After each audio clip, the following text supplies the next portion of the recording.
Good morning. Thank you for joining me, Coach Mike, on your Monday morning. Last week, I promised I'd talk about today hiring on attitude, training on skills. Last year, I went through an interview process that was pretty extensive. I started with 102 resumes that I received. But what was interesting, not only was I requesting a resume, they were to answer 2 questions on my ad. Only 50 of the 110 answered those 2 questions. So immediately, 60 of those applications went bye-bye. And it took the list to 50. And from there, we sent an invitation to 1 of 2 virtual group interviews. Of that 50, 34 replied. That 34, I sent immediately my vision, mission, and culture, of which they were to read, and then just give me feedback on the virtual call.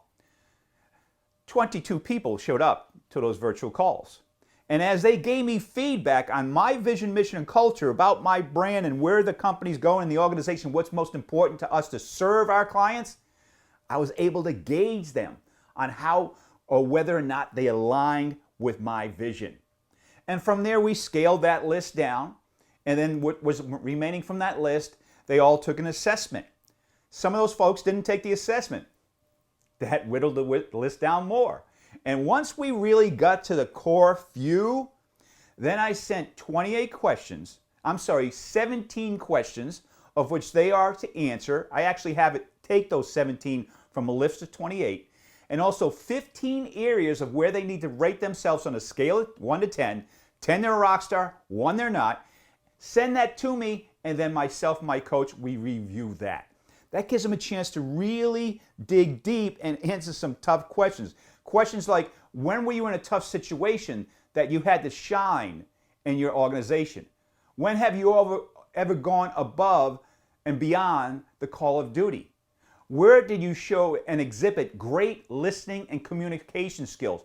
Questions that you want to see how they react and respond to where you expect them to shine in your organization.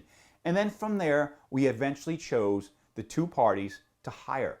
Now, one of these gentlemen, I talked about hire on attitude. On his resume, he had comeback player of the year. So my thought was he must have had an injury, which shows me that if an athlete ever has an injury, not only physically do they need to make a comeback with the rehabilitation, mentally, it's tough because you want to be in the game. And we talked about it. Well, his name is John. He's been with me over a year. And what that showed me was the attitude, the discipline, the grit, to do what it takes to come back and persevere through adversity. That's what we look for. So hire on attitude. Find the person that has it right here, that has the heart and soul, that is hungry and wants to follow your lead and be the best, that aligns with the culture and the vision of your organization, the purpose. You could train them. But if you find somebody with this bright, shiny resume, and it looks all good, and they're all proud, but they're a little bit overconfident, and they don't have the right hunger, ditch them. Hire on attitude, train on skills. Remember, Tom Brady in the NFL draft, he was the lowest. He looked terrible. He was drafted, I think, in the 6th or 9th round. However, attitude. He did the work. He was hungry. Look at him now. So, hope this has been valuable. As you're going out there, filling your seats, finding the right people, remember, the most important thing is finding the right people for those seats. Don't let your guard down. Stay true to what's important. Use these tips. And if you'd like me to send you this list of 29 questions and areas to have them rate themselves, feel free, reach out to me. I'll send it to you.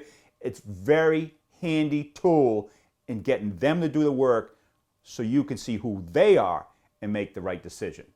As always, I want to thank you for joining me, Coach Mike, on your Monday morning. I want to wish you a productive, proper week. Go get them. Thank you.